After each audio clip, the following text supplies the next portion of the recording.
Okay, hello. Welcome to an episode of the English 225 podcast. I don't know who's going to be listening to this. I'm assuming it's just Jason and maybe Sarah Short if she thinks the way I talk is funny. Yeah, today we have a couple of guests here, some of my good friends from home. If you guys want to introduce yourself real quick, we got Sam, Hi. we have Lachlan, Hello. and we have John. Hey guys.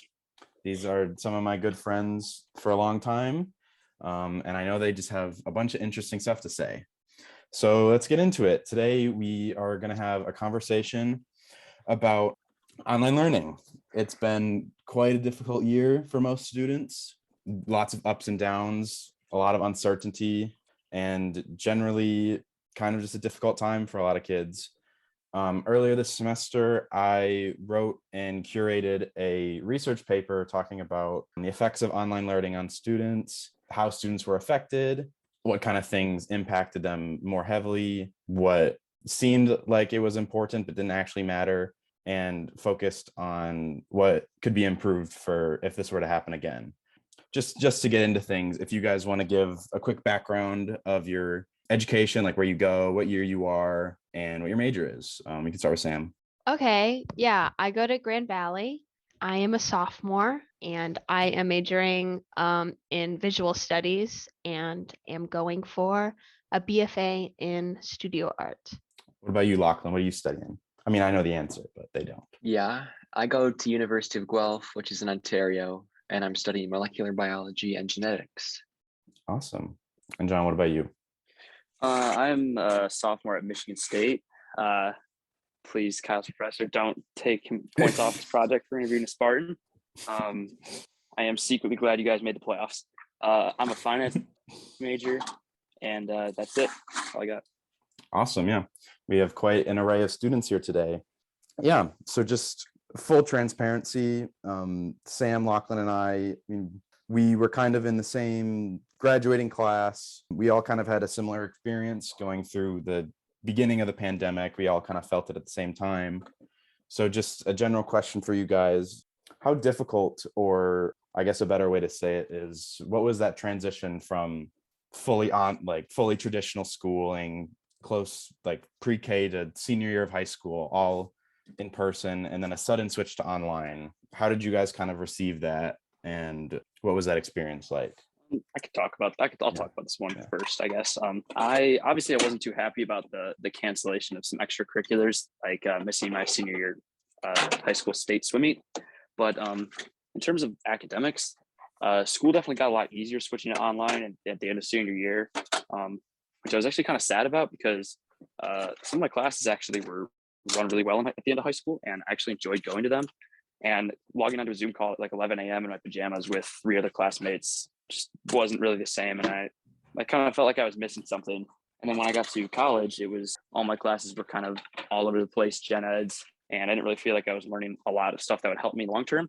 But now I think I am a little bit more because we're back in person now. But yeah, for online, I just really think it took away like something intangible about school that you can't get on an online education. Yeah, I agree. Because we shared a lot of the same extracurriculars and a few of the same classes. So I understand your viewpoint from there. Lachlan, what about you? I think the transition from in-person to online was actually kind of nice for first year. Like it did suck that you missed out on first year, like meeting people, I guess. But I think I did get to have like a lot of first year, like general classes. They were a breeze, like calculus and stuff. I'm a biologist, so I don't really like doing math. And so getting a 90 in calculus with putting in minimal effort was kind of nice. So there definitely were some sacrifices, but I think there were some benefits in it too. Yeah, I think that's a common experience, is although a lot of kids thought that it was maybe mentally more draining just being on Zoom, that in a way the content kind of got dumbed down, just kind of generalized the content to everyone and their experience with online. Sam, what about you? I mean, the end of high school was definitely really weird. I was kind of excited that it got so easy at the end because, you just want to be done. And like, that was fun. But I missed out on like a whole tennis season. Sucked. But I mean, yeah, The beginning of college was interesting for me because as an art major, I have to do all my studios and all my foundation courses, and all of those are very in-person-esque. It would be really difficult to do them online, and but I did have to do them online. Last year I had very few in-person studios, so I spent a lot of time like transforming my bed into a secondary desk, because in my like drawing 1 and 2 class we're working with these pieces of paper that are like 3-4 feet and like long wide. So I don't have the facilities in my little dorm room to do that. So that was really interesting. You kind of had to get creative, but I think the classes definitely suffered from not being online. From being online, I mean, because they are so in person heavy. You know, it was just really strange. I think that's a very good way to generalize this kind of experience for everyone, that right at the start of the pandemic, everything was just kind of strange. Just no one really Definitely. knew what was going on. But yeah, I definitely remember seeing some pictures of your bedroom transformed into a art studio, and Yeah. I thought it was really funny.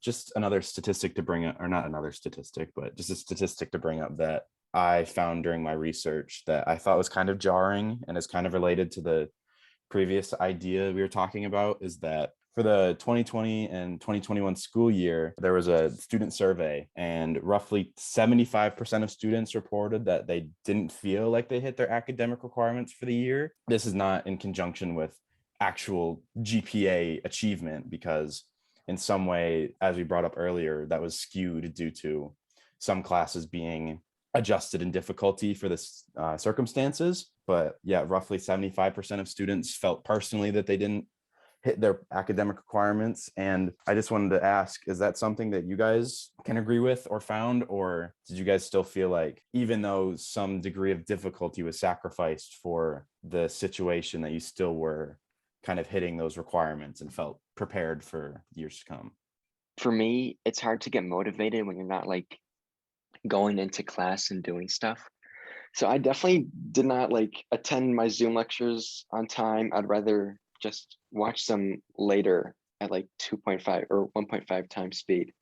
And that definitely like, I guess, hinders your ability to learn when you're rushing through stuff and you're doing it late at night and not really making school your primary focus, because you don't have to go to classes or anything.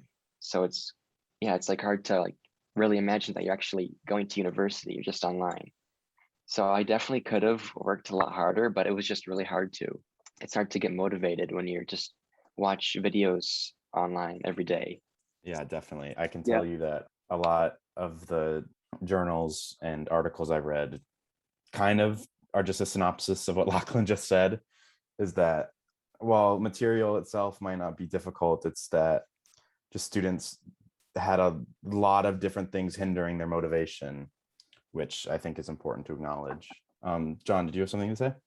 Yeah, so I definitely don't feel like I earned some of those grades that I got last year, my first year of school in college. I want to give the professors some slack, because just as we're not used to learning in these weird online semi-hybrid environments, like the professors aren't either. Some of these professors have taught at these schools for like 30 years, like one of my econ professors, and he's never had to run an online class until last September, October, when stuff switched to online. So I think they're doing the best that they can in a lot of classes. One thing that I was not a fan of in regards to like motivation is when classes will be asynchronous or like semi-synchronous, and they have a bunch of work due like once a month, and there'll be like 3 checkpoints throughout the semester when like a whole unit will be due, and it'll have 3 assignments and a couple quizzes and stuff. I'm actually in a class that's structured like that right now, and that just makes it incredibly hard to do stuff in a timely fashion.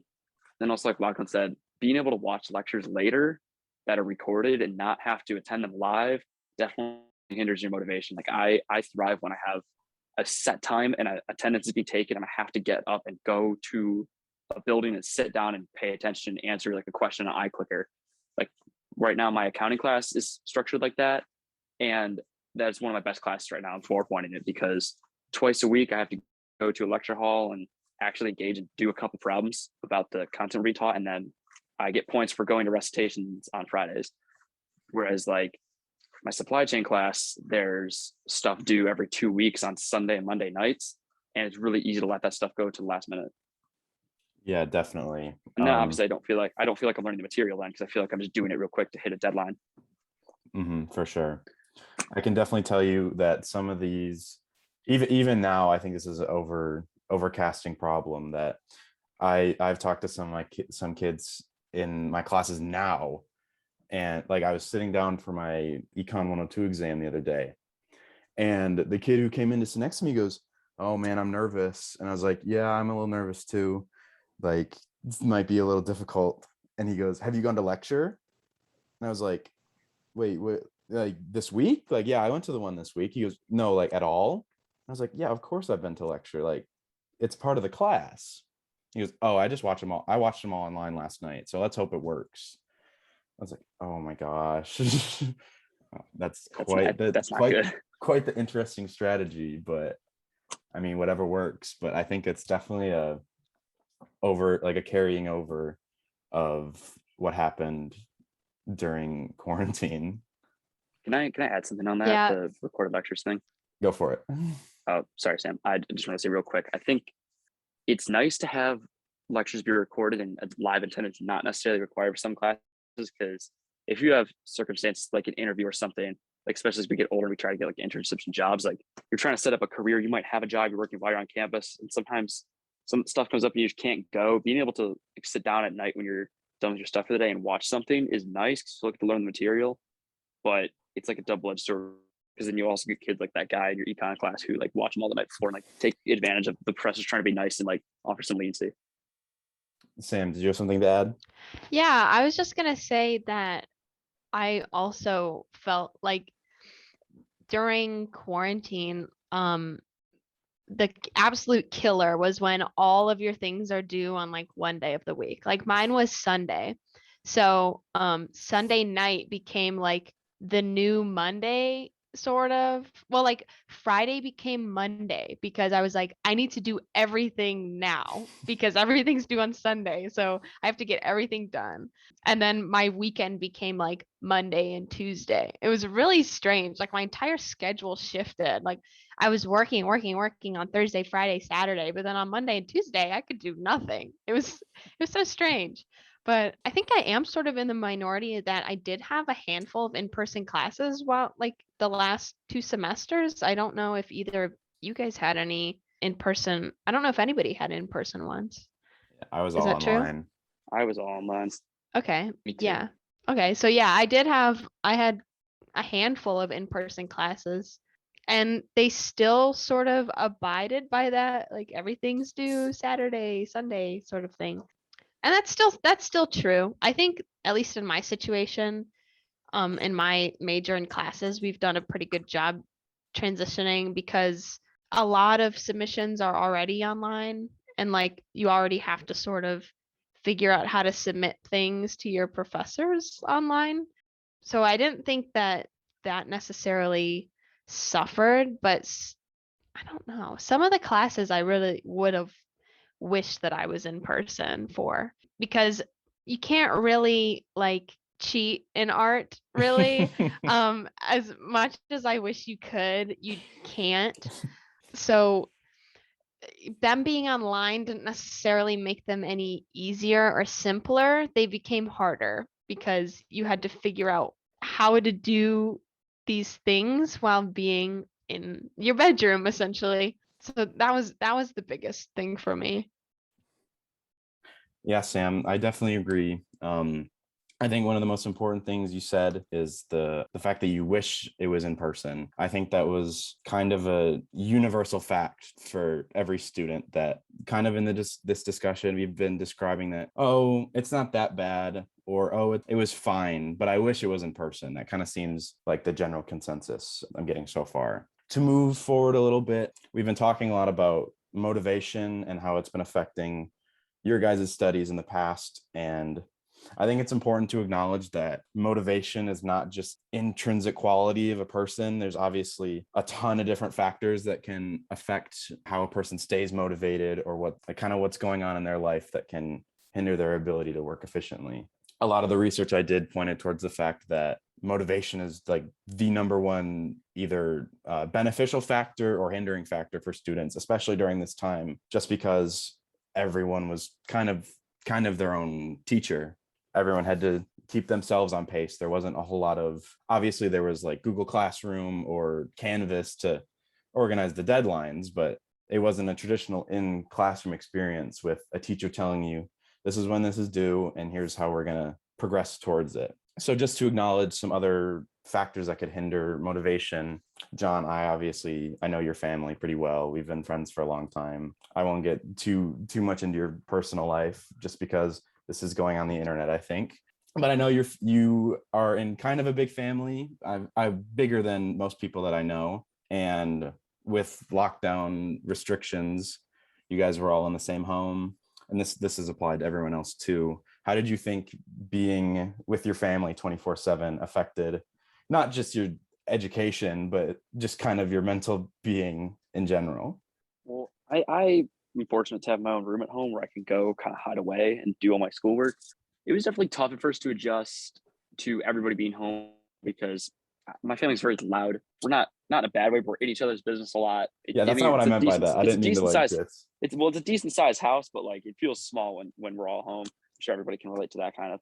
But at least for me, I'm just thankful that phase of ripping off the Band-Aid, having everybody cooped up together for a couple months happened while I was still finishing high school, and then that summer before freshman year, because high school classes were incredibly easy to get good grades in online, and then summer there was no school and I was working all the time, so I was gone for 8-10 hours of daylight every day working at the country club.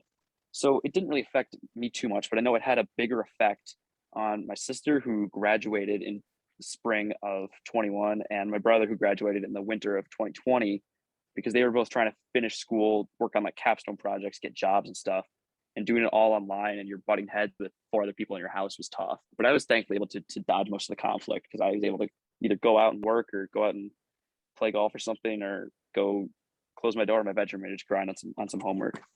Yeah, for sure. Sam, what about you? I know you don't have like a big family or anything, but do you have any sort of experience like that or any sort of examples where it was difficult?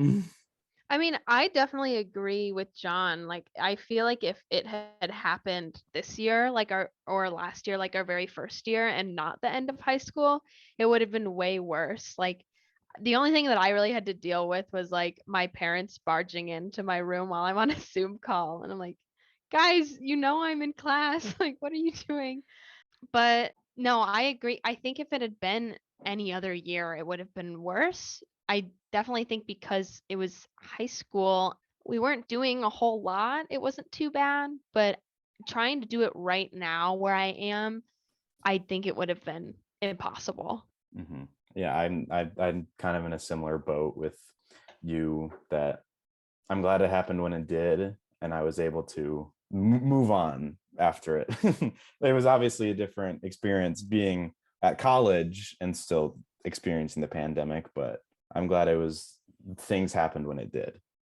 Lachlan, I know you have had different experiences just because some of your family was traveling. So I know at least now you are just living with like a couple roommates in Canada. I don't know if you have any sort of different insight on that.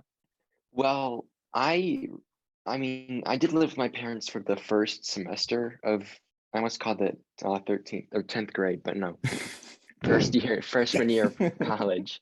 I definitely think there was a lot of benefits to that because, I mean, you got to spend a lot more time with your family than you usually do, because normally you're out of the house for like 8 hours a day at school. And my mom worked late, so the time I had with her was limited. So it was nice to be able to see everyone whenever you needed to. And like home cooked meals were always nice. Oh my gosh, I miss them. The dining Yeah, hall's so that not was like, treating it was me well. perfect. I mean, who cares if your family barges in? Like, you get to say hi to them, and you can't really do that now. Mm-hmm. So I think I really liked living with my family. Yeah. I think it was a good time. I like that sentiment. Yeah. I appreciate you sharing that, Lachlan. I think now it might be appropriate just to disclaim, you guys can share to whatever degree or however much or however little you want to just because I know it's a little bit of a sensitive topic, but I mean, it's pretty clear that mental health for students was at an all-time low during this period.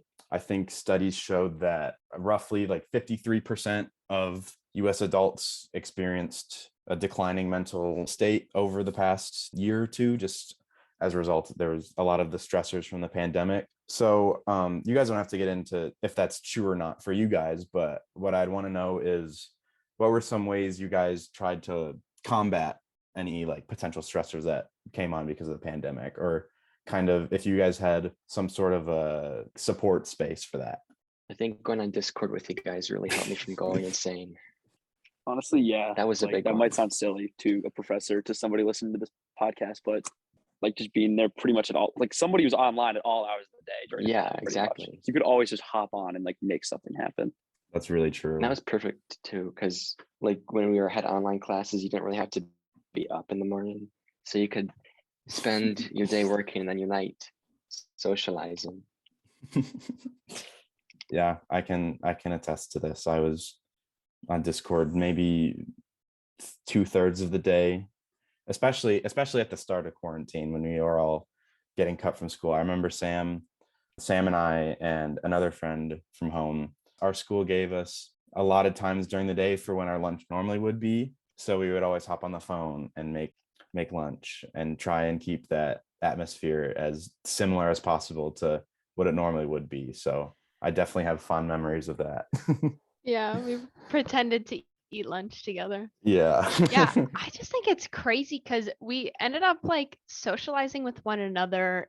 I would say maybe the same amount, the same amount that we would during school because of the way that we chatted with each other all the time. I mean, humans are so social, and when you don't have that, it sucks. Like we need that. And I think that was really good. I don't know what other like groups of people did to stay in touch with people, because I don't know how popular our sort of like frequent online calls are with other groups. Like I think it was so perfect for us that we already had something like that set up, and then so when quarantine came, we just went there and it was pretty normal.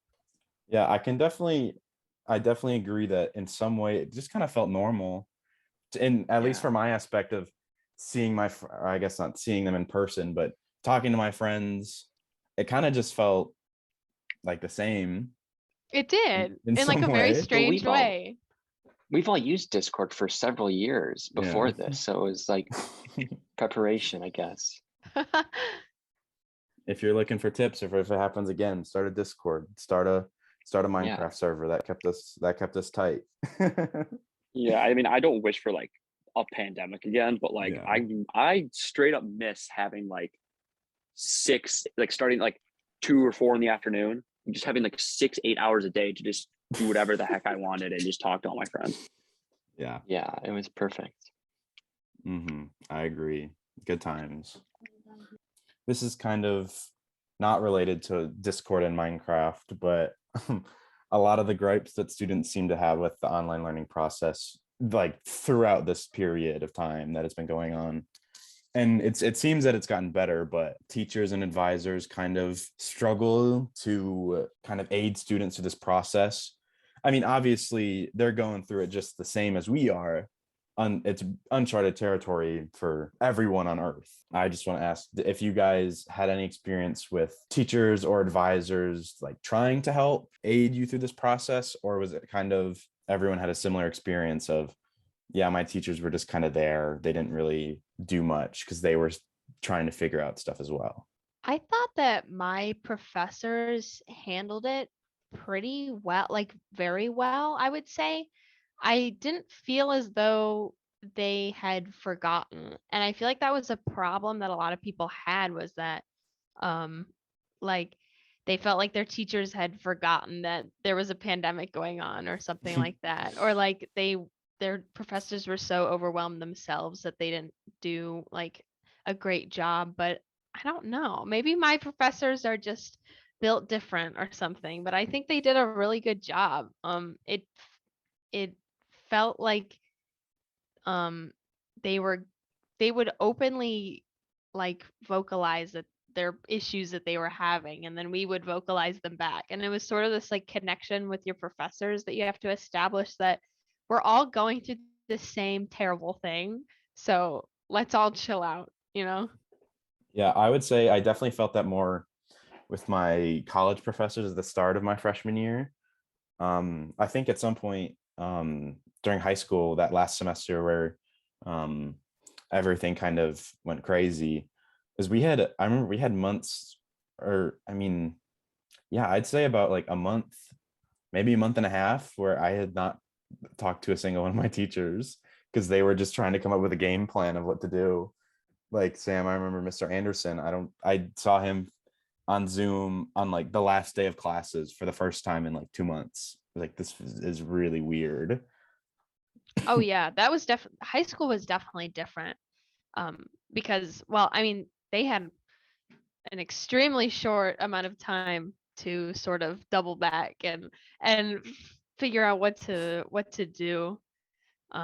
Yeah, I feel like there was a whole month where everybody went, "Oh my God, like what do we even do?" And there was just almost radio silence. I didn't hear from a lot of my professors, or not professors, my teachers in high school for a while. Yeah. I remember my school planned on reopening a month after, so we were planning on having like 3 weeks off for the COVID pandemic to stop. But yeah, obviously that didn't happen.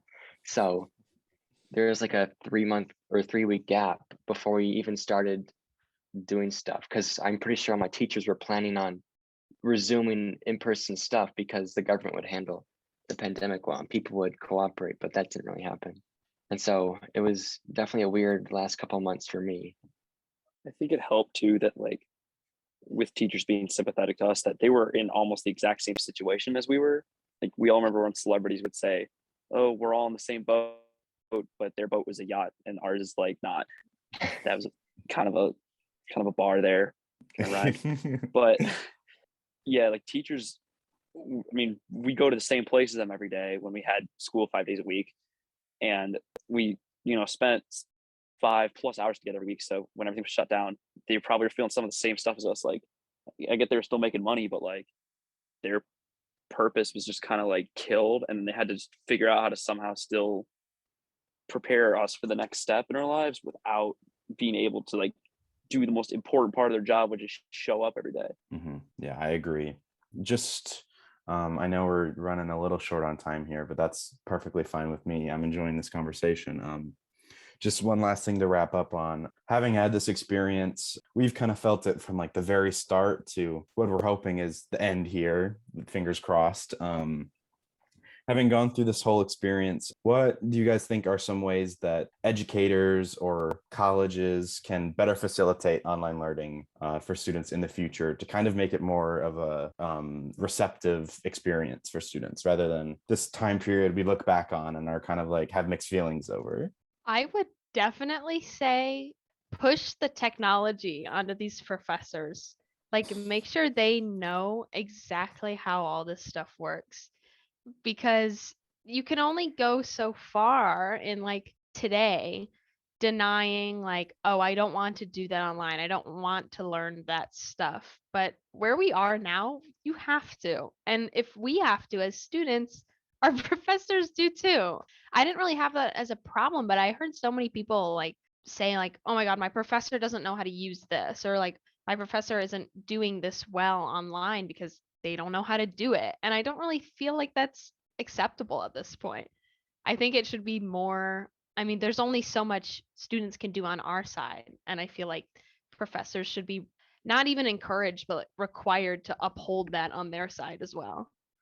I feel like to go off of that, one of the common themes of my personal online education experience from the past couple of years is that all the teachers are like, okay, we got this really cool program that we're going to start using and it's going to make your life really easy and it's awesome. And then I use it for a semester and I never touch it again. Personally, it just kind of seems like there needs to be a new concrete method of doing it that either a lot of people follow or maybe just by department, something that is like reused rather than, oh, this is a one-time thing that we're trying and then we decide whether or not to keep using it, but most of the time not.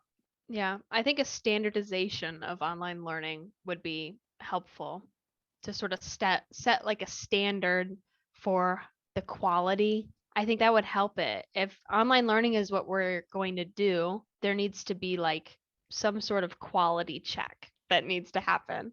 So we I don't get definitely that. agree. So you don't get that weird like one of my classes is super hard and it's online, and one of my classes is like super easy and it's online, and the subject matter isn't harder or easier, it's the way that it's being taught online, and that shouldn't happen because it feels unfair, you know.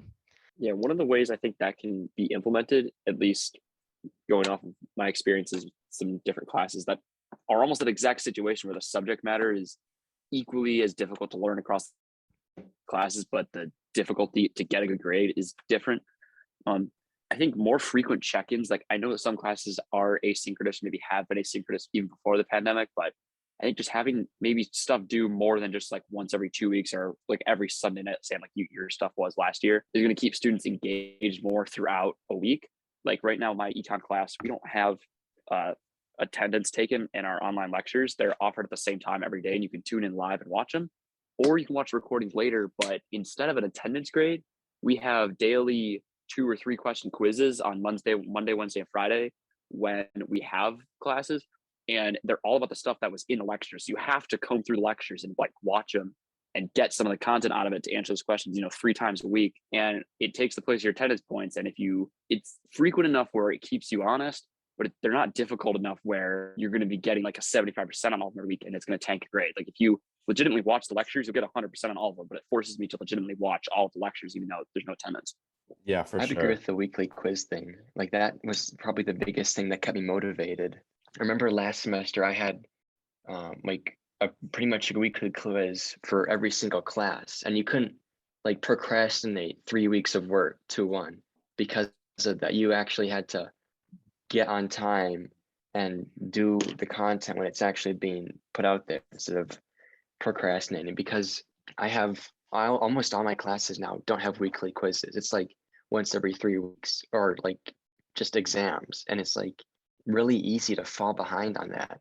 There's nothing pushing you to learn it because you're not forced to be quizzed on it at all.